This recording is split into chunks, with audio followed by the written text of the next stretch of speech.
What is going on, everybody? Today we are facing the Monolith in Mortal Shell 2. I did not find him that difficult, except for a few things maybe at the end.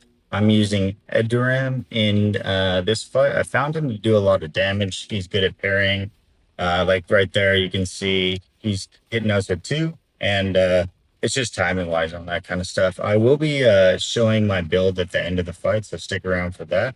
But in this first little part, he is going to just be doing mainly two things. So it's either that two slam right there, which I missed, but it's not too difficult. I got a little trigger happy, and then that middle member, if you will, can hit you as well. But as you can see, it's a slam and then another quick slam on the typical one. I do like to stay away from if he's going to hit you with, what we're stabbing right there, whatever you want to call it. Just because it's a little bit more unpredictable for you to see exactly what's going to happen. But you can definitely stagger him quite a bit by just making sure that you're hitting those parries at the right time. Now, this I actually view as a good thing, at least in this first part, because you can just run behind him, parry that, and then the strike stone is very important in this fight. So I would definitely attach that, and you'll see it in my build. But with this, so there's the two slams, but now we're past the point where it's just that. So as you can see, I went the opposite way to dodge that, and I would say that's a good plan to do for until we get to a certain point. Now we'll talk about it, but you kind of want to just stay away. See, just dodge right through that and hit him, hit him, hit him, and then we're gonna want to use the strike zone when he's done with that. So we're avoiding any of his other moves because this is definitely a more difficult parry. So, a lot of times I'll try to dodge that. And then he's definitely doing some fun stuff with his little middle member, is what I'm going to call it. But if you use a strike stone, it's really like a get out of jail free. Like you can use it and you're not going to get hit. Now it is a double-edged sword, as I'll show you in a later part of the fight. But as you can see, we're rolling along using that, and then I'm thinking back up right here, hit it, and then back up because you're not sure what he's going to do.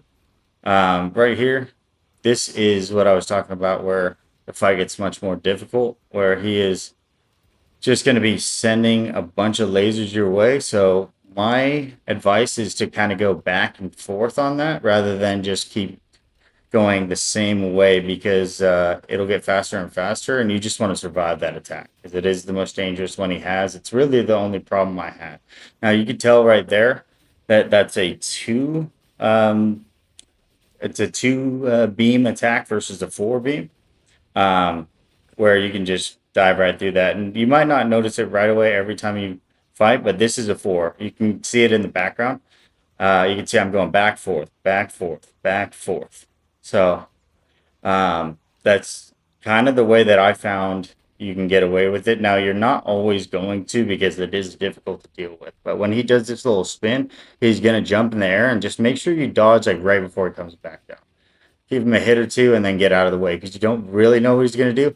This was a bold move by me because I don't know what he's going to do. Luckily, I kind of got out of the way, and it was a two versus a four of the beams. And then, just hit him in the back. That one I could tell it was going to be a two hitter on the on what he's doing right there versus like the ones that are tougher to parry. So we just want to get behind him and hit him.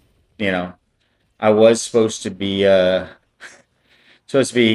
making sure that I parried that, but you can't be perfect with it. Now, this is what I'm saying right here. Like, I was doing my best to avoid anything right there, but we're still alive. We may be in the out of the shell, but it's still we're still alive, and you just get there, you use the strike stone, and it's gonna work out to where, you know, we can hopefully get back into our shell.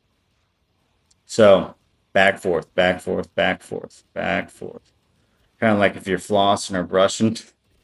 It's the best analogy I got for you.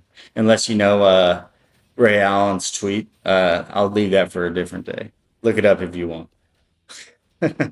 Um, but that one, it should have been an easy parry, but it's in the later part of this fight, it's tough to really gauge what he's going to do. So a lot of times it's good to just stay away. So he's just spinning at me. Obviously, I'm not my shell, so we're just trying to avoid getting hit. So, maybe one, two hits and get out of there. And then I could tell that he was doing the two, but you definitely have to be quick on that. So, especially if you're not in your shell, because that's a two right there. You always want to be looking at the back to see if it's a two or a four on the beams. And now we did stun him.